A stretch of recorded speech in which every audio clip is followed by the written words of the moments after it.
వైఎస్ఆర్సీపీ అధినేత ఏపీ ప్రతిపక్ష నేత వైఎస్ జగన్మోహన్ రెడ్డి చేపట్టిన జలదీక్ష మరికాసేపట్లో ప్రారంభం కానుంది.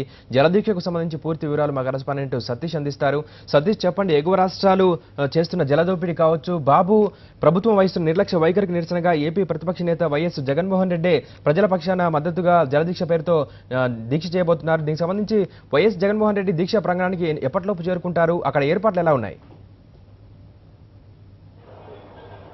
మరికాసేపట్లో వైఎస్ జగన్మోహన్ రెడ్డి జలదీక్ష ప్రారంభం కాబోతుంది. కర్నూలు వేదికగా వైఎస్ఆర్ కాంగ్రెస్ పార్టీ అధినేత జగన్మోహన్ రెడ్డి దీక్షను చేపట్టబోతున్నారు. తెలంగాణ రాష్ట్ర ప్రభుత్వం ఎటువంటి నిర్దిష్టమైన నీటి కేటాయింపులు లేకుండా, సక్రమైన అనుమతులు లేకుండా నిర్మిస్తున్నటువంటి ఎత్తిపోతల పథకాల్లో కృష్ణా నీటి మళ్లింపుని వ్యతిరేకిస్తూ వైఎస్ జగన్మోహన్ రెడ్డి దీక్ష చేపడుతున్నారు. రాష్ట్ర ప్రభుత్వం అధికార పక్షం అడ్డుకోవడంలో విఫలమైంది. ఆ వైఫల్యాన్ని ఎండగట్టేందుకు ఈ దీక్ష చేపడుతున్నారు. మనతో పాటు దీక్ష ప్రాంగణానికి చేరుకున్న వైఎస్ఆర్ కాంగ్రెస్ పార్టీ ఎమ్మెల్యేలు, సీనియర్ నేతలు వాళ్ళతో మాట్లాడే ప్రయత్నం చేద్దాం. సరే, వాళ్ళు ఈ దీక్ష ద్వారా ఏం చెప్పాలనుకుంటారు? ప్రధానంగా ఎగువ రాష్ట్రం ఈ ప్రాజెక్టులు కట్టినట్టయితే మీ ప్రాంతానికి కానీ రాయలసీమ ప్రాంతానికి కానీ ఎటువంటి అన్యాయం జరగబోతుంది సార్? ప్రధానంగా ఈరోజు రాష్ట్ర ప్రభుత్వం ఈ యొక్క రైతు సోదరుల ప్రయోజనాలు అయితేనేమి, ముఖ్యంగా సీమాంధ్ర ప్రజల తాగునీటి అవసరాలను అయితేనేమి విస్మరించి ఈరోజు నిద్రపోతా ఉంది.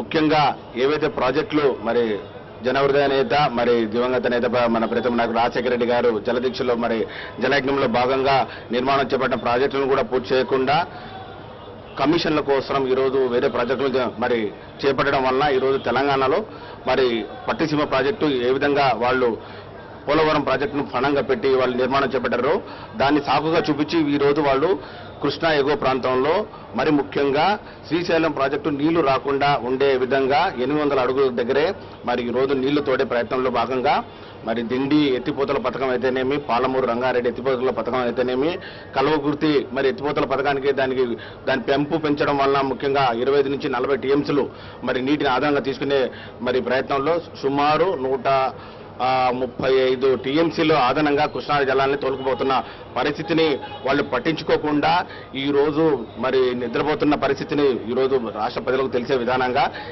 మరి జగన్మోహన్ రెడ్డి గారు అనేక సందర్భాల్లో అసెంబ్లీలో కూడా చెప్పడం జరిగింది. అయినా కూడా ఈ యొక్క రాష్ట్ర ప్రభుత్వానికి, ముఖ్యంగా ముఖ్యమంత్రి గారికి చలనం లేదు.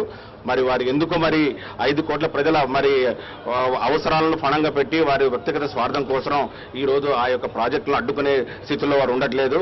కాబట్టి ఈరోజు మేము ఈ దీక్ష ద్వారా ఆ ప్రాజెక్టులు ఏవైతే ఉన్నాయో రాష్ట్ర పునర్విభజన చట్టంలో భాగంగా ఏవైతే కొత్త ప్రాజెక్టులు చేపట్టాలో ఆ ప్రాజెక్టులు ఖచ్చితంగా సెంట్రల్ వాటర్ కమిషన్ అంటే కేంద్ర జలవనరుల కమిటీకి అయితేనేమి మరి ప్రధానమంత్రి గారి ఆధ్వర్యంలో ఉన్నటువంటి సెంట్రల్ అపెక్స్ బాడీతోని పర్మిషన్లు తీసుకొని కట్టాల్సిన అవసరం ఉంది. కానీ వాళ్ళు శంకుస్థాపన చేసుకుంటూ పోతా ఉన్నారు, మరి టెండర్లు పిలుస్తా ఉన్నారు, అగ్రిమెంట్లు చేశారు.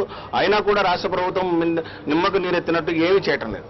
కాబట్టి ఈరోజు మేము ఈ జలదీక్ష ద్వారా ఖచ్చితంగా వారి యొక్క తీరుకు, రాష్ట్ర ప్రభుత్వం యొక్క తీరుకు వ్యతిరేకంగా 3 రోజుల పాటు ఈ యొక్క సీమాంధ్ర ప్రజల మరి రైతుల సాగునీటి అవసరాల నిమిత్తం, అట్లాగే లక్షలాది మంది ప్రజల, కోట్లాది మంది ప్రజల తాగునీటి అవసరాల నిమిత్తం శ్రీశైలం ప్రాజెక్టును కాపాడుకునే విధంగా కృష్ణా జలాలను, కృష్ణమ్మను ఈరోజు బందీ చేసి వాళ్ళు ఇన్ని ప్రాజెక్టులు మరి కడతా ఉన్నారు. కాబట్టి వాటిని తక్షణమే ఆపదలు చేసి కేంద్రం వారి జోక్యం చేసుకుని మరి ముఖ్యంగా ఈ విషయంలో మరి ఆంధ్రప్రదేశ్కు న్యాయం చేయాలని చెప్పి మేము ఈ దీక్ష ద్వారా తెలియజేయాలనుకుంటున్నాం. కృష్ణా జలాలు కానీ, గోదావరి జలాలు కానీ అటు తెలంగాణకి ఇటు ఆంధ్రప్రదేశ్కి రెండింటికి కావలసినవే. ముఖ్యంగా తెలంగాణ ప్రాంతంలో జలాలను వాడుకోవడానికి మా పార్టీకి కానీ, ఆంధ్ర రాష్ట్ర ప్రజలకు కానీ పెద్దగా ఇబ్బందికరమైనది ఏమీ లేదు. కాకపోతే చట్టబద్ధంగా వాడుకోవాలి. మనకు రావాల్సిన వాటా ఎంత, వారికి రావాల్సిన వాటా ఎంత, దాన్ని ఒక పద్ధతి ప్రకారం వాడుకుంటే ఎవరికి ఇబ్బంది లేదు. అందువలనే విభజన చేసినప్పుడు చట్టంలో కొన్ని అంశాలు చేర్చారు. ఈ 2 నదుల మీద ఎవరైనా ప్రాజెక్టులు కట్టుకోవాలంటే తప్పనిసరిగా నదీ బోర్డుల యొక్క పర్మిషన్ తీసుకోవాల్సినటువంటి అవసరం ఉంటుంది. మరి వాళ్ళు తెలంగాణ ప్రభుత్వం తీసుకున్నటువంటి నిర్ణయాలు చూస్తే పర్మిషన్లు తీసుకోలేదు. పర్మిషన్లు తీసుకోకుండా అక్రమంగా నిర్మాణం చేపడుతున్నారు, అక్రమంగా తోడుకునేటువంటి కార్యక్రమం చేస్తున్నారు. ఇది చట్ట వ్యతిరేకమైనటువంటి విధానం. అన్యాయంగా వారికి రావాల్సిన వాటా కన్నా ఎక్కువ వాటాను తీసుకోవాలనే ప్రయత్నం చేస్తున్నప్పుడు సహజంగానే రాష్ట్ర ప్రభుత్వం, ఇక్కడ ఉన్నటువంటి బాధ్యత గల ప్రభుత్వం వాటిని అడ్డుకునే ప్రయత్నం చేయాలి, చర్చించాలి, అడ్డుకోవాలి, న్యాయస్థానాలకు వెళ్ళాలి, కేంద్ర ప్రభుత్వానికి విజ్ఞప్తి చేయాలి. కానీ దురదృష్టవశాత్తు చంద్రబాబు నాయుడు గారు, తెలుగుదేశం ప్రభుత్వం ఇవాళ ఆ స్థితిలో లేదు. కారణం ఏమిటో అందరికీ తెలుసు.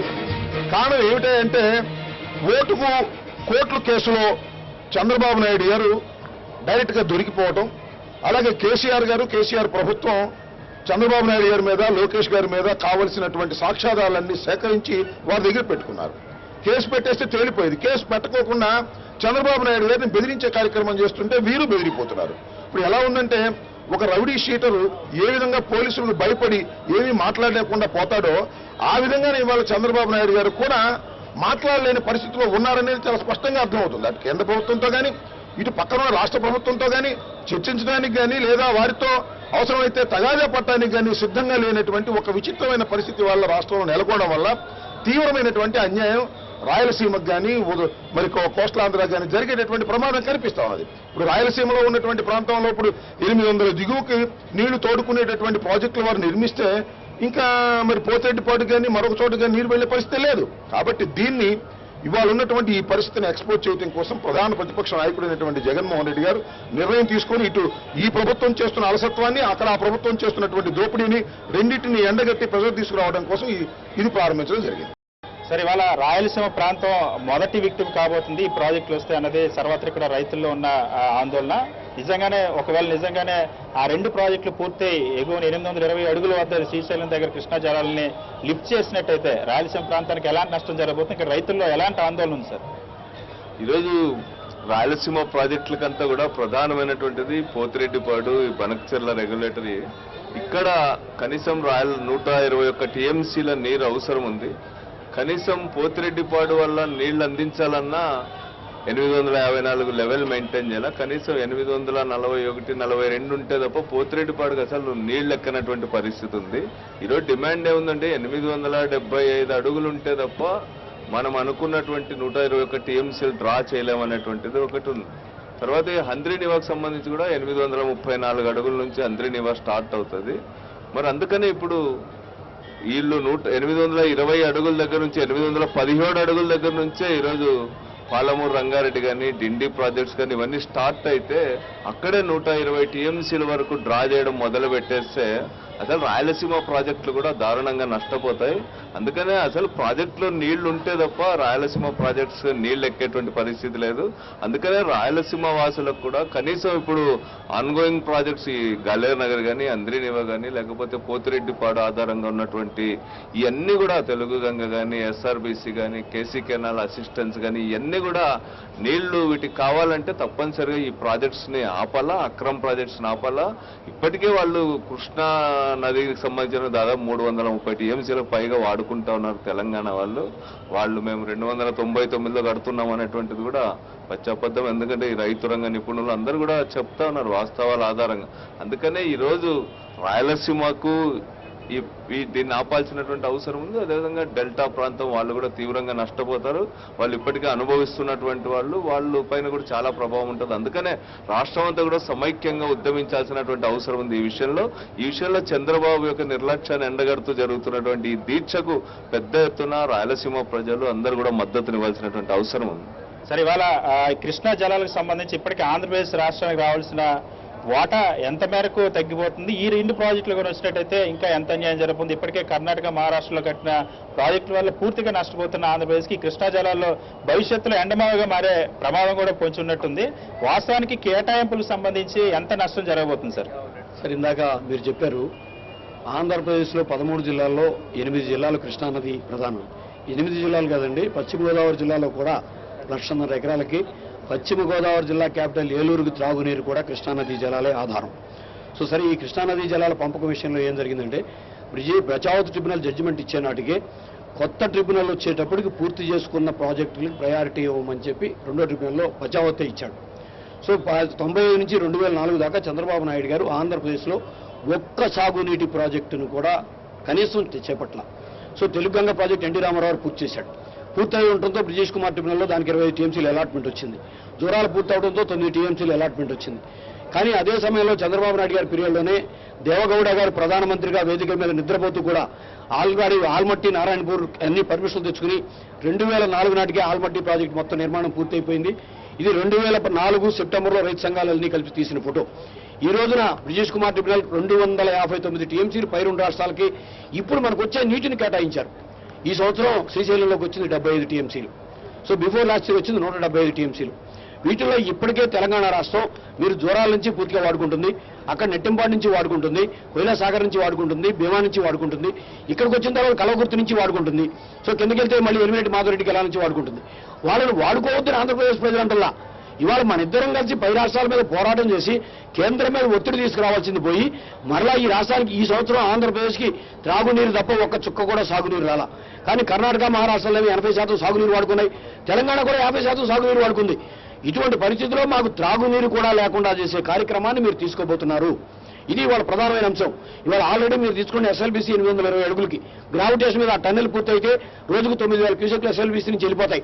16 నుంచి 17,000 క్యూసెక్లు పాలమూరు రంగారెడ్డి తీస్తున్నారు. మీరు ఆల్రెడీ కలవగుర్తి మీరు కెపాసిటీ పెంచుకుంటున్నారు, నెట్టింపాడు కెపాసిటీ పెంచుకుంటున్నారు. భవిష్యత్తులో ఇవి జరిగితే ఆంధ్రప్రదేశ్లోని మొత్తం ఈవెన్ గోదావరి డెల్టాతో సహా బీడు పారిపోయే పరిస్థితి వస్తుంది. ఇది జగన్మోహన్ రెడ్డి గారు వైఎస్ఆర్ కాంగ్రెస్ పార్టీ ఒకటే చెప్పట్లా, ఆంధ్రప్రదేశ్లోని ఉన్న అన్ని రైతు సంఘాలు కూడా గొంతెత్తి చాటుతున్నాయి, ఒక చంద్రబాబు నాయుడు గారు తప్ప. సో మొట్టమొదటిగా దీని మీద జగన్మోహన్ రెడ్డి గారు గవర్నర్ గారికి మొట్టమొదటి రిప్రజెంటేషన్ ఇచ్చింది జగన్మోహన్ రెడ్డి గారు. సో మళ్ళీ దీక్షకి పిలిపించిన తర్వాత గుర్తొచ్చింది చంద్రబాబు నాయుడు గారికి. ఆ రోజున కేబినెట్ తీర్మానం పెట్టి కేంద్రానికి లెటర్ రాశాడట. సో పైన ఆల్మట్టి నిర్మాణం మొత్తం ఆయన పాలనలోనే జరిగింది. ఇవాళ మళ్ళీ పాలమూరు రంగారెడ్డి ఆయన పాలనలోనే జరగబోతుంది. ఆయన నా రికార్డులు నేను బ్రేక్ చేస్తున్నానని చెప్తున్నాడు. ఆంధ్రప్రదేశ్ ఆ రోజున కర్ణాటకకి మహారాష్ట్రకి తాకట్టు పెట్టిన రికార్డుని ఇవాళ మళ్ళీ తెలంగాణకు తాకట్టు పెట్టి బ్రేక్ చేస్తున్నాడు. దయచేసి అధికార పార్టీ వైఫల్యం చెందినప్పుడు ప్రజల వర్గాల నుండి పోరాడవలసిన బాధ్యత అపోజిషన్ పార్టీది. అందుకనే తీసుకున్నాం. ఇంకోటి ప్రధానమైన అంశం కూడా మొట్టమొదటిగా దెబ్బతినబోతుంది రాయలసీమ. ఎందుకంటే శ్రీశైలంలో నీళ్లు ఉంటేనే రాయలసీమకు నీళ్లు వస్తాయి. సో కృష్ణా డెల్టాకి వచ్చేటప్పటికి 100 టీఎంసీలు నీళ్లు నాగార్జున సాగర్ కింద నుంచి పాలేరు, మునేరు, వైరా, కట్లేరు నుంచి వస్తాయి. కానీ ఇక్కడ పరిస్థితి అది కాదు. సో ఇక్కడ నీళ్లు లేకపోతే రాయలసీమ అలాగే నాగార్జున సాగర్ రైట్ కెనాలు మీకు కరువు ప్రకాశం జిల్లా మొత్తం బీడు మారిపోతుంది. రాయలసీమ సాగునీటికి ముఖద్వారం కర్నూలు జిల్లా కాబట్టి వాళ్ళు జగన్మోహన్ రెడ్డి గారు కర్నూలులో తీసుకోవడం జరిగింది. రైతాంగానికి వాళ్ళు చాలా వరకు కొంతమందికి తెలియని పరిస్థితి. కొంతమంది వ్యక్తులు ఇక్కడ ఏం చేస్తున్నారంటే జగన్మోహన్ రెడ్డి గారు ఏం చేసినా సరే ఆయన విమర్శించి చంద్రబాబు నాయుడు గారి దగ్గర లబ్ధి పొంది కొంత డబ్బు అయితే కొంత పనులు కొట్టేయడానికి చేస్తున్నారు. ఇవాళ ఎక్కడైనా సరే నేను చర్చకు సిద్ధంగా ఉన్నాను. ఈ 3 రోజులు నేను ఇక్కడే ఉంటాను. రాయలసీమ రైతు బిడ్డలు ఎవరైనా సరే మీకు ఏ అనుమానం ఉన్నా సరే మేము కూడా వాళ్ళకి టీవీ ఛానల్లోకి వెళ్తే నన్ను రాయలసీమ మీరు పక్షపాతిగా మాట్లాడుతున్నారంటున్నారు. నేను రైతు పక్షపాతిని. నేను కోస్తా డెల్టా నుంచి వచ్చినప్పటికీ కూడా రాయలసీమనే కాదు తెలంగాణకి నష్టం జరిగినా మేము ఇదే మాట మాట్లాడాం. తెలంగాణకు అన్యాయం చేయమని మేము మాట్లాడుతున్నా. భీమాకి లిఫ్ట్కి 20 టీఎంసీలు డెల్టా నీళ్ళు ఇస్తే కూడా మేము మాట్లాడాల. సో ఇవాళ అన్ని ప్రాంతాలకి కనుక న్యాయం జరగకపోతే ఆంధ్రప్రదేశ్ భవిష్యత్తే ప్రమాదకరంగా మారబోతుంది. గ్రామాలు ఈ రాష్ట్రం నుంచి బయట రాష్ట్రానికి వెళ్ళిపోయే పరిస్థితి ప్రమాదం వస్తుంది. ఈ సంవత్సరమే అనంతపురం జిల్లా నుంచి 5 లక్షల మంది మైగ్రేట్ అయినట్టుగా ఈనాడులోనే వచ్చింది. కుప్పం కాన్స్టిట్యున్సీ నుంచి మైగ్రేట్ అయిపోయినట్టుగా వచ్చింది. త్రాగునీరు లేకుండా ప్రజలు ఇబ్బంది పడుతుంటే మజ్జిగ సెంటర్లు కాదు పెంచడం కావాల్సింది. తాగునీరు సాగునీరు అందించడం ప్రభుత్వ లక్ష్యం. 2 రాష్ట్రాలు కూడా కలిపి ఎగువ రాష్ట్రాల మీద పోరాడాలి. కేంద్రం మీద ఒత్తిడి తీసుకొచ్చి కృష్ణా రివర్ అథారిటీని స్వయం ప్రతిపత్తిలో ఏర్పాటు చేస్తేనే మనకు లాభం జరుగుతుంది. దానికోసం కలకత్తా కూడా మేము పోరాడతాం.